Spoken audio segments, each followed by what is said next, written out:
오늘은 이 변화산상의 사건 마지막 시간으로 베드로가 반응하는 그런 장면을 통해서 오늘 우리에게 주시고자 하시는 하나님의 그 참된 진리를 살펴보는 시간을 갖고자 합니다. 우리 본문 말씀에 보면은 예수님께서 이게 변화하시고 영광 가운데서 그 본체의 모습을 드러내셨을 때 하나님께서 모세와 엘리야를 보내셔가지고 그들로 하여금 예수님의 죽으심에 관해서 그들의 삶에 있었던 하나님의 특별한 섭리를 함께 나누고, 이제 그런 것들이 예수님이 십자가상에서 이루실 자그마한 부분적인 어떤 것들임을 그들이 함께 나눴다라고 제가 해석을 했습니다. 그렇게 귀한 말씀을 나누고 있는 때 제자들이 본문에 보면은 베드로와 및 함께 있는 자들이 깊이 졸다가 온전히 깨어나 예수의 영광과 및 함께 선 두 사람을 보더니, 두 사람이 떠날 때에 베드로가 예수께 여짜오되 주여 우리가 여기 있는 것이 좋사오니 우리가 초막셋을 짓되 하나는 주를 위하여 하나는 모세를 위하여 하나는 엘리야를 위하여 하사이다 하되 자기가 하는 말을 자기도 알지 못하더라. 이 베드로의 반응입니다. 예수님께서는 본래 이 변화산에 가실 때에 이 제자들에게 자신이 할 귀중한 사역, 아주 중요한 사역을 말씀해 주셨는데, 메시아로서의 사역, 베드로가 고백했던 주는 그리스도시요 하나님의 아들이시라고 그렇게 고백했던 그 말을 이루시기 위해서 메시아로서 하시는 일, 그래서 우리 죄를 위해서 십자가에서 대속해 주시고 끝나는 게 아니라 그게 바로 대속의 죽음임을 증명하시기 위해서 죽음을 이기시고 부활하실 뿐만 아니라 부활하신 후에 이제 주님께서 성령을 보내시고 또 승천하시고 다시 재림하시는 구속사의 큰 틀을 그때 밝히 알려주시고, 이제 그 재림의 영광을 너희들이 갖고 이 땅에서 이제 예수의 그 영광을 봤으니까 앞으로 우리에게 주어질 그 영광을 바라보면서 그걸 증거하고 예수의 삶을 따르는 제자들을 가르쳐 주셨는데, 그것들이 오히려 제자들이 이해가 되지 않으니까, 여러분 제가 늘 말씀드리지 않습니까? 하나님 나라, 영적인 이런 눈에 보이지 않는 세계를 인간의 말로 이렇게 표현하는 데 제한되어 있고, 또 그것을 우리가 이해하는 데 있어서도 많은 어려움이 있습니다. 인간적인 이성만 가지고는 그게 이해되지 않는 그런 어려운 부분입니다. 성령의 도우심이 없이는 우리가 참으로 이해할 수 없는 것들이니까, 베드로 우리가 조금도 다름이 없습니다. 12사도니까 우리가 좀 다르니까 하나님이 그들을 택하셨을 거다. 제가 자주 강조하는 것들이 그런 겁니다. 아브라함, 다윗, 엘리야, 모세, 베드로 누구도 외유 같습니다. 다 우리가 똑같습니다.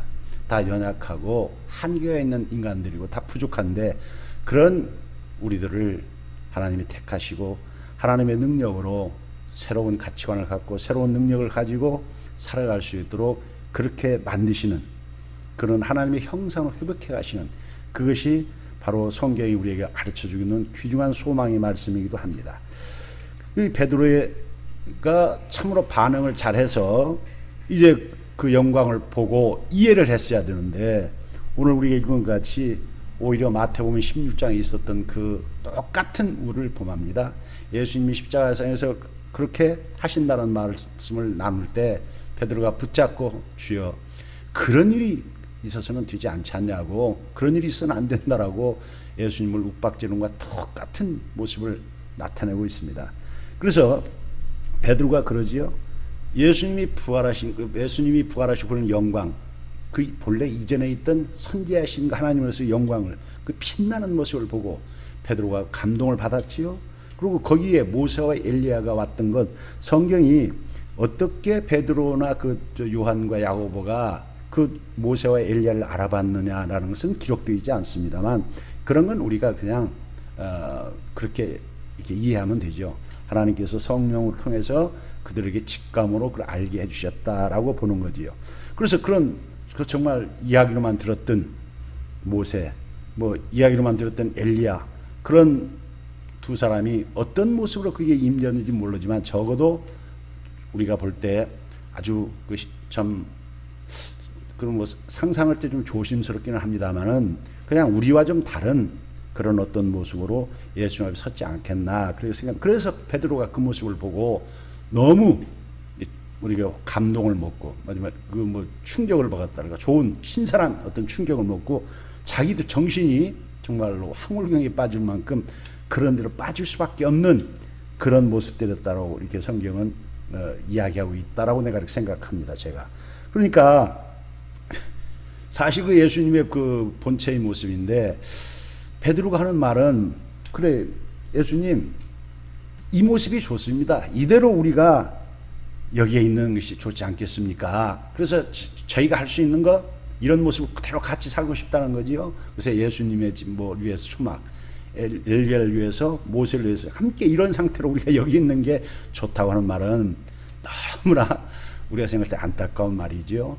참 예수님께서 십자가상에서 이제 죽으시고 대속에서 우리의 죄를 갚아주시고 멸망 가운데 있던 하나님의 저주 가운데 있던 우리들을 하나님이 이제 구원해 주시고 죄사함을 해 주시고 이제 부활이라는 놀라운 영광체로 예수님이 지금 변화되신 것 같은 그런 영광체로 우리를 해 주시려고 계획하고 그런 걸 가르쳐 주시고 보여주시는데 전혀 이해를 하지 못하고 그런 걸 바라보지 못합니다. 그래서 이 땅에 있는 잠시 있는 그런 것에 현혹돼 가지고 그 십자가 없이 부활의 영광이 없는데 십자가 없이 예수의 죄사함이 없이는 우리에게 영광이 없습니다. 영원히 저주 가운데서 영원히 지옥 가운데서 우리는 정말 고통 가운데 살 수밖에 없는 것이 인간의 존재라고 성경은 정확하게 이야기하고 있습니다. 그런 고통 속에서 그런 속에서 우리를 있게 하지 않으시려고 하나님이 구속 역사를 시작하시고 모세 때부터 뭐 엘리야 뭐 다 이런 시대 때마다 이사야 때마다 그런 메시아가 오셔서 하실 것들을 예언하시고 이제 그 일을 하시기 위해서 예수가 오셨고 예수가 이제 그 일을 그렇게 가르쳐 주시고 하시겠다고 하는 이 귀중한 찰나에 그래서 그 영광까지 보여주고 그걸 바라보게 해주려고 하는데 전혀 반대로 그렇게 엉뚱한 제안을 하고 있습니다. 그런데 사실은 오늘날 우리가 신앙생활을 하면서도 그 똑같은 것을 우리가 알아야 합니다. 정말 하늘의 영광을 우리가 교회에 선포하고 우리가 정말 하늘나라에 있는 상급이 어떻다라고 이야기하고 멸류관이 어떻다라고 얘기해도 와닿지 않잖아요. 그래서 우리가 그 놀라운 영광을 얻었다, 그런 상속자가 되었다, 그런 기쁨과 감격이 없지 않습니까? 실제로 모르니까. 그래서 우리가 이 땅에 있는 거 우리가 똑같이 원하지 않습니까? 천국은 나중이고 뭐 재림은 나중이고 지금 나에게 뭐 건강을 주시고 물질을 주시고 이 땅에서 있는 것들을 우리가 요구하는 것과 똑같습니다. 베드로가 했던 거 우리 지금도 하고 있는 겁니다. 교회에서 복음을 전한다고 하면서 복음의 본질이 우리 하나님의 거룩한 형상을 회복하고 하나님의 그 놀라운 하나님 나라에서 영원한 하나님 나라에서 우리가 누릴 그 상속과 그 놀라운 기업들을 가르쳐주고 그것을 받은 자로서 그 하나님의 놀라우신 사랑을 입은 자로서 큰 은혜를 받은 자로서 이제 하나님이 우리에게 부탁하신 그 놀라운 복음의 진리들을 우리가 삶 가운데서 구현시키며 살아가야 될 그런 것들을 잘 구하지 않죠. 자신을 위해서 여기 베드로같이 우리를 위해서 민족을 위해서 다른 사람을 위해서가 아니라 그냥 나를 위해서 그런 것을 구하는 것이 우리가 똑같은 모습 아닙니까? 얼마나 안타까운 모습입니까? 이런 속에 있는 제자들 가능성이 없을 것 같은 그런 상태에 있음에도 불구하고 이때 성경에서 신약 성경에서 유일하게 기록된 하나님의 현현의 장면이 기록되어 있습니다. 베드로가 자기가 하는 말이 참으로 어떤 뜻을 가지고 있는지도 모르고 그냥 감정적으로 취해가지고 그 일시적으로 한 말이라고 성경은 해석하고 있는데 그렇게 횡설수설 같은 이야기를 하고 있을 때 본문 말씀을 보면은 베드로가 그렇게 말하고 있을 때 구름이 와서 그들을 덮는지라 구름 속으로 들어갈 때 그들이 무서워하더니 여기 이 말씀에서는 그렇습니다. 베드로가 예수님의 그 놀라운 영광의 모습 또 모세와 엘리야의 모습을 보고 그냥 그 현실 속에서 그 속에서 이게 잘못 판단하고 빠져있는 그런 상태를 하나님이 가르셨다는 거예요. 하나님이 어떻게 가르셨느냐? 마태복음 27장에서는 빛난 구름도 빛난 구름이라고 분명히 구름의 정체를 밝혀줬습니다.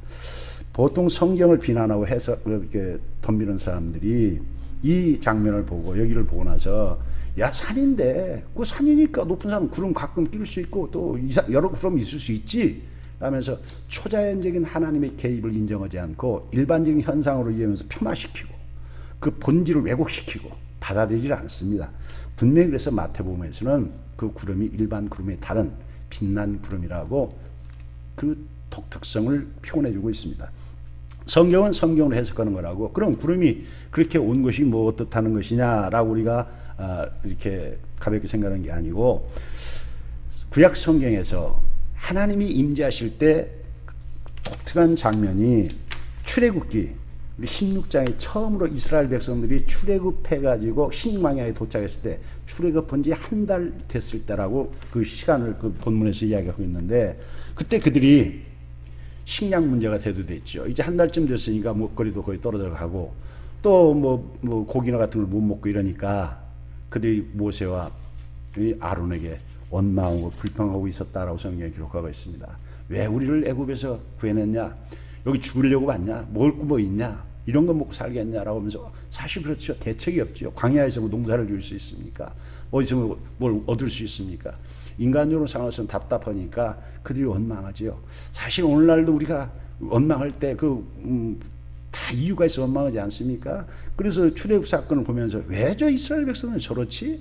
왜 저렇지? 라고 그렇게 우리가 쉽게 판단하고 정죄해서는 안 됩니다. 사실 엄격히 보면 우리도 똑같습니다. 어쩌면 그들에게 없었던 특별한 은혜의 시대에 살면서 성령의 놀라운 임재와 함께 있음에도 불구하고 우리는 더 원망하고 불평할 때가 참 많습니다.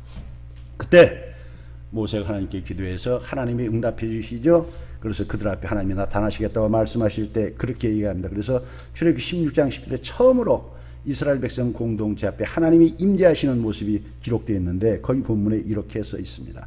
그들이 광야를 바라보니 여호와의 영광이 구름 속에 나타나. 그러니까 구름 속에 여호와의 영광이 나타나. 그때 하나님이 임재하시는데 구름 가운데서 구름을 타고 나오셨다라고 성경이 그렇게 기록하고 있습니다.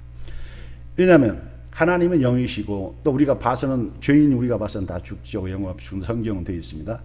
그래서 하나님은 그 영광을 하실 때마다 구름을 타고 나오시고, 특별히 그 후에 출애굽기 19장에서 이제 언약 공동체를 맺기로 그들이 약속했을 때 3일 후에 이제 하나님 언약을 체결하겠다고 하시면서, 그때 3일 후에 나타나시는 모습을 출애굽기 19장 16절에서 이 3일째 된 아침에 우레와 번개와 빽빽한 구름이 산 위에 있고, 하나님이 임재하시는데 똑같이 그런 빽빽한 구름 가운데 하나님이 임재하셨다라고 그렇게 표현되어 있고, 오늘 이 우리 누가복음 9장에 나왔던 변화산 사건과 유사한 그런 장면은 출애굽기 24장에 나와 있는, 이제 하나님께서 모세만을 특별히 불러서 민족을 대표해 가지고 너만 시내산에 올라와서 내가 주는 이 모든 가르침들을 네가 이수하라라고 부르실 때, 그 장면이 출애굽기 24장 15절 16절에 기록되어 있는데, 그때 이렇게 성경은 써 있습니다. 모세가 산에 오르매 구름이 산을 가리며, 16절에 여호와의 영광이 시내산 위에 머무르고 구름이 6일 동안 산을 가리더니 제7일에 여호와께서 구름 가운데서 모세를 부르시니라. 하나님의 현현이라고 그래요. 하나님께 임재하실 때, 구약 시대 때 하나님이 임재하실 때 구름을 하시고 항상 대동하시고 임재하시는 것으로 그렇게 나와 있습니다. 여기도 이제 그 영광이 하나님께서 이 베드로와 야고보와 요한 이 세 사람을 위해서, 그 사람만 위한 게 아니죠. 특별히 그들은 12사도로서 구약의 12지파를 대표해 가지고 이어받아서 신약의 하나님 나라 예수 그리스도께서는 복음을 이 세계에 전해야 할 그러한 그 사도들 아닙니까? 그들을 세우시기 위해서, 그들뿐이 아니라 오고 오는 예수의 그런 제자들을 세우시기 위해서 임재하셔서 놀라운 영광을 보이시고, 직접 이 구속의 역사의 주인이 하나님이심을, 그리고 예수가 바로 하나님이 준비한 그 하나님의 그런 보내주신 메시아임을 직접 말씀하시는 것이죠. 그래서 그들이 여기 보면은 하나님께서 그들을 구름으로 가리는데, 이 광경을, 구름이 임재한 걸 보고 베드로와 세 명이 무서워했다라고 써 있습니다. 일반적인 구름 갖고 무서워했겠습니까? 그래서 아까 하나님의 특별한 구름을 이들이 알았다라는 거죠. 모세와 이 세 명의 이 제자들이 빛난 구름이 덮을 때 하나님의 임재라는 것을, 그들은 뭐 구약 성경을 그도 알고 있는 자들이니까, 유대인들은 기본적으로 다 알고 있으니까 알고 있었던 것이, 하나님의 임재라는 것을 알았기 때문에 무서워서 그들이 했다는 것이죠. 우리가 하나님의 임재 앞에서, 성경은 그렇게 말합니다. 창세기 3장에 아담이 죄를 지었을 때 하나님을 무서워했다고 했어요. 두려워했다고 그랬습니다. 죄로 말미암아, 전에 죄가 없을 때는 하나님과의 만남이 기쁨이었고, 하나님과의 만남이 참 아주 기다려지는 그런 만남이었다면, 우리가 죄를 지음으로 말미암아 거룩하신 하나님 앞에 우리가 설 수 없는 거지요. 죄를 가지면 피할 수밖에 없고 두려울 수밖에 없는 그런 상태로 전락하는 것이 우리 인간의 모습. 그래서 하나님을 대면할 수 없는 거지요. 그래서 하나님의 임재 앞에, 그 영광 앞에 이들이 두려움에 떨고 그 있을 수밖에 없었다고 성경이 얘기합니다. 그때에 하나님께서 말씀하십니다. 그래서 35절에 구름 속에서 소리가 나서 이르되 이는 나의 아들 곧 택함을 받은 자니 너희는 그의 말을 들으라, 그렇게 명령하십니다. 이 말씀은 구약 성경 몇 군데를 이렇게 함께 이게 묶어서 인용한 것으로 성경학자들이 다르게 이해를 합니다.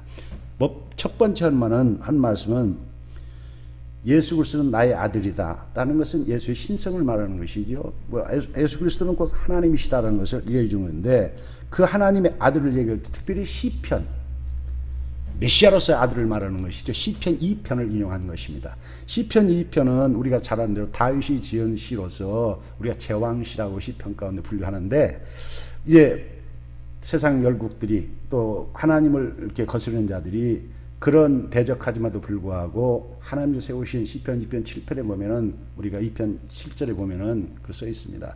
하나님의 아들을 통해서, 내 아들을 통해서 모든 열국들을 다 정복하고 하나님 나라, 메시아 나라를 완성시키겠다고 약속했던, 바로 그 다윗 시대 때 다윗의 입을 통해서 그렇게 말씀하셨던 그 아들이 바로 곧 이 예수다라는 것이지요. 그리고 그 택함을 받은 자라는 것은 이사야서 42장을 인용한 것으로 이해합니다. 이사야서 42장부터 53장까지 4번에 걸쳐서 여호와의 종의 노래라고 우리가 부르는 고난받는 메시아의 그 품성과 사역을 잘 표현한 그 이사야서. 그래서 이사야서 그 부분을 우리가 구약 가운데 신약이라고도 부르는데, 예수님이 어떤 성품을 가지고 어떻게 사역하신 것을 정말로 본 사람이 기록한 같이 너무 자세하게 기록했기 때문에, 또 자유주의학자나 이런 사람들은 이사야서가 한 사람이 기록한 것이 아니다라고까지 할 만큼 그렇게 믿지 못하는 그런 놀라운 예언의 말씀입니다. 그래서 그 하나님께서 그 다윗의 후손으로 오는 왕으로 오는 자지만 겸손하게 오셔서 정말로 상한 갈 때도 끄지 아니하시고 꺼져가는 심지도 끄지 않으신 그런 인자하심으로 그 메시아의 사역을 감당하기 위해서 그 무지한 고통을 당하시는, 그래서 특별히 53장 그 말씀 유명하지 않습니까? 우리의 질고를 위해서 배를 맞으시고 온몸이 찢기시고 모욕과 순환을 다 당하심에도 묵묵히 주의 사랑의 놀라운 일을 이루셔서 구원의 은혜를 우리에게 주시기 위해서 그 길을 가시고 그 승리하시는 모습을 이사야서 53장에 쓰는 그 말씀을 함께 지금 하나님께서 내가 메시아로 이렇게 했던 바로 그 시편에서 다윗을 통해서 얘기했고, 그 후에 주전 8세기에 이사야를 통해서 얘기했던 그 메시아가 바로 지금 이 예수다. 그래서 내가 구약에 예언했던 그런 구원의 놀라운 은혜를 이제 이 메시아 내 아들을 통해서 예수가 할 거라고 하나님이 말씀해 주시는 것입니다. 그래서 예수가 십자가의 길을 가야 되고 그 고난의 길을 가야 되고 그 고난의 길을 이기고 난 후에 오는 영광을 예수가 했던 말을 잘 알아들으라고 가르쳐 주는 것이죠. 여러분, 하나님이 직접 개입하셔서, 예수님이 아니라 하나님이 직접 개입하셔서 초월하셨던 하나님이 오셔서 제자들에게 이 예수의 그 메시아 사역에 대해서 자세하게 설명, 구약 전체를 이제 집행해 오시던 하나님이 이제 그 일을 진행하신다라고 가르쳐 주시는 것입니다.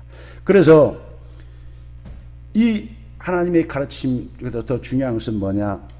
너희는 그의 말을 들으라 라는 것이죠. 이제는 모세나 엘리야나 그런 부분적으로 했던 그런 하나님의 어떤 뜻이 이제는 예수의 말씀을 통해서 온전히 계시는다는 것을 지금 말씀하시는 것입니다. 그래서 예수를 계시의 완성자라 이야기합니다. 구약만 성취하시는 것이 아니라 구약에서 희미했던 것들을 이제 예수의 그 십자가의 대속을 통해서 우리 죄를 대속해 주시고 죽음을 이기시고 부활하시고 또 승천하셔서 다시 오셔서 이제 신천신지를 이루는 영원한 우리가 나라에 갈 수 있는 영생과 영벌이라는 그런 놀라운 그 세계가 펼쳐지는 것을 예수님이 가르쳐 주시잖아요. 그래서 새로운 약속이라 그걸 신약이라 그렇게 부르는데 그런 놀라운 것을 예수님이 다 말씀하신 거 아닙니까? 그래서 그 예수님의 말씀, 이제는 구약의 시대가 갔고 이제 새로운 시대 예수님을 통해서 하나님의 구속의 완성을 이루는 그 모든 것들을 그 진리의 말씀들을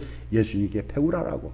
들으라라는 말은 그냥 우리가 듣는 그런 얘기가 아니고 우리가 유명하지 않습니까? 신명기 6장 4절 쉐마 들으라 이스라엘 할 때 그 들으라는 것 같은 맥락인데 그 말씀은 듣고 청종을 하는 것이죠. 최선을 다해 주님이 듣고 그 말씀대로 순종하라는 그런 의미를 가지고 있습니다.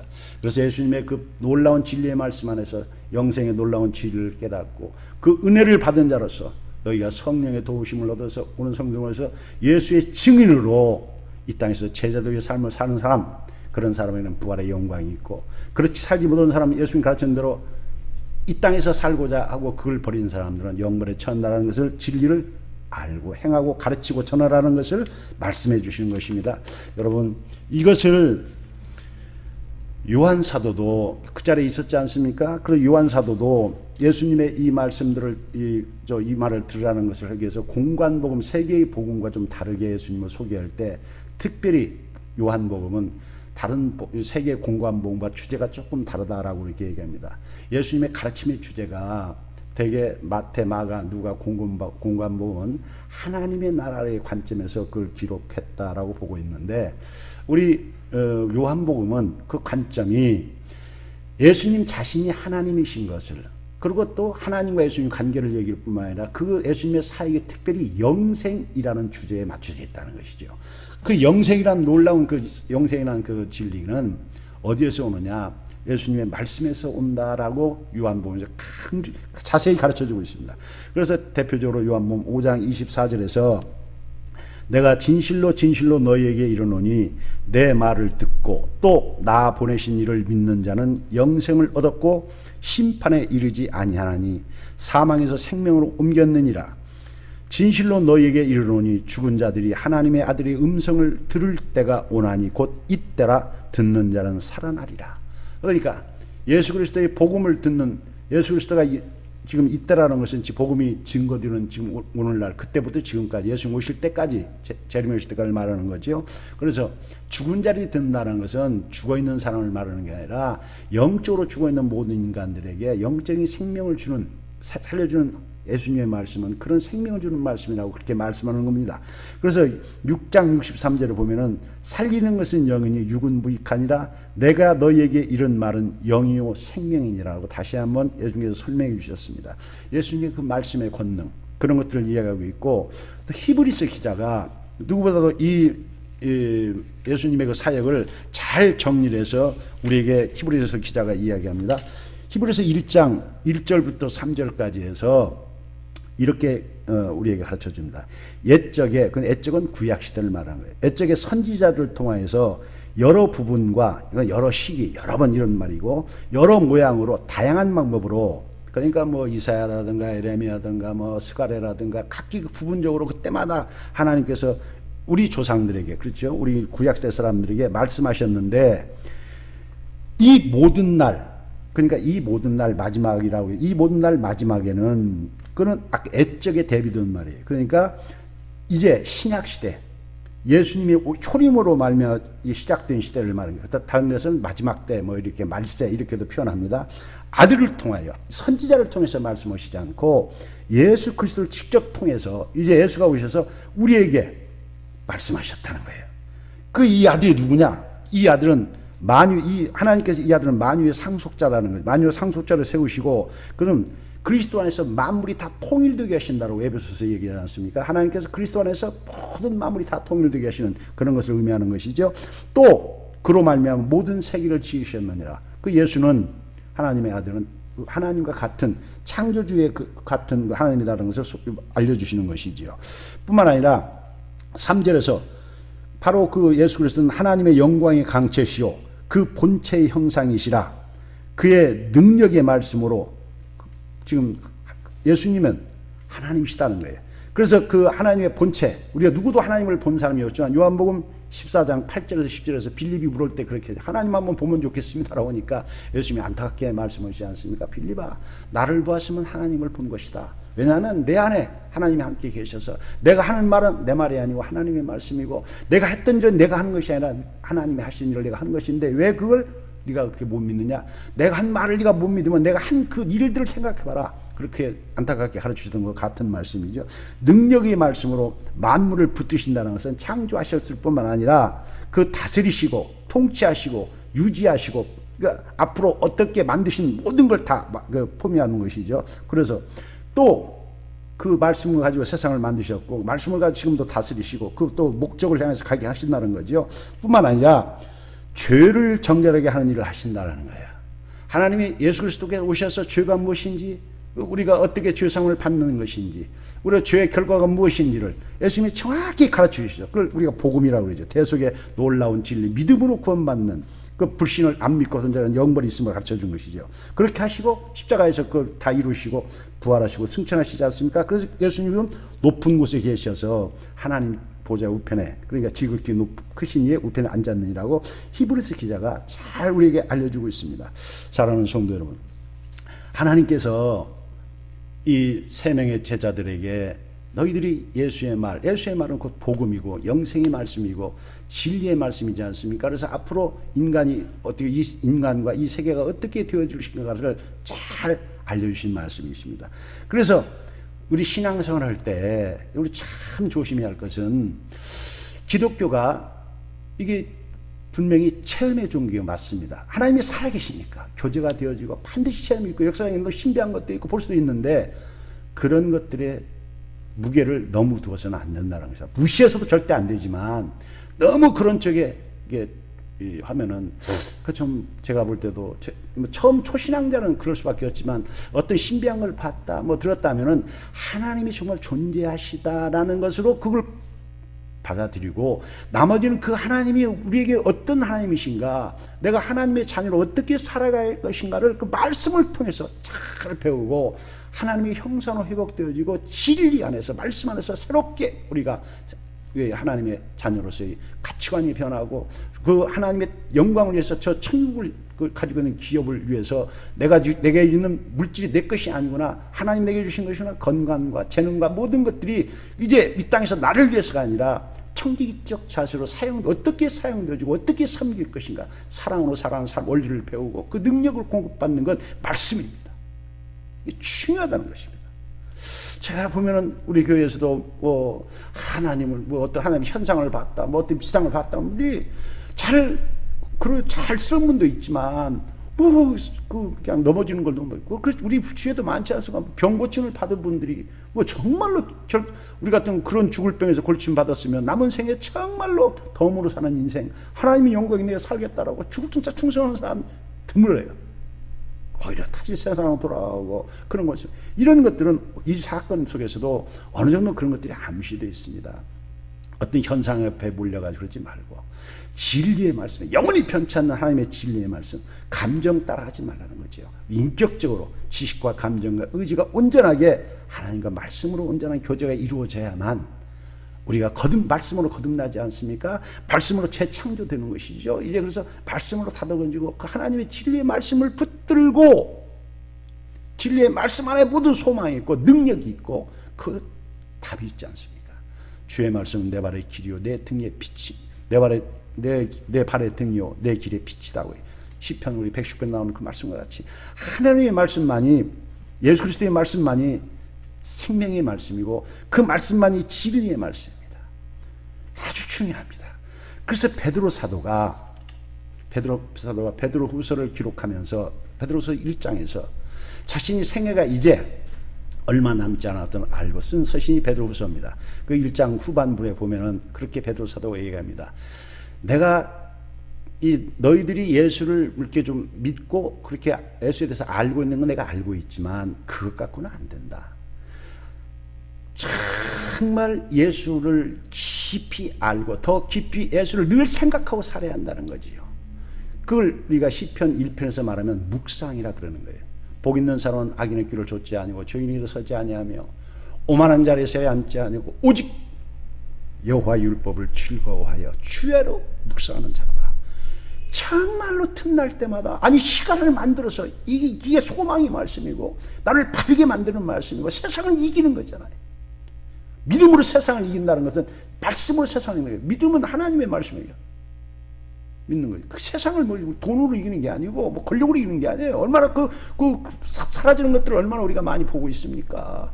정말 진리의 말씀, 하나님 말씀 안에서 바르게 살면은 세상 어떤 것도 얽매이지 않고 그 요한복음 8장에서 진리를 알지니 진리가 너희를 자유케 하는 삶을 사는 게 하나님의 말씀이에요.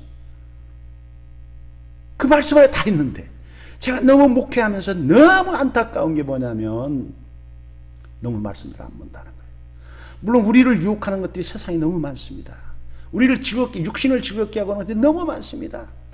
우리나라가 하나님께서 참 축복해 주셔가지고 부유하게 되니까 뭐 레저 산업이 발달되고 뭐 매스미디어가 뭐 드럭 사가지고 수많은 매체들이 즐거운 프로들을 뭐 스포츠로부터 빌어가지고 뭐 여러 먹거리 무슨 뭐 세계 탐방 정말 별별 그런 여러 가지 그 잡다한 것까지도 수없는 정보들을 주면서 우리 눈을 현혹하고 우리 마음을 뺏어가고 시간을 뺐습니다. 여러분, 그래서 성경을 그런데 보질 않는 거예요.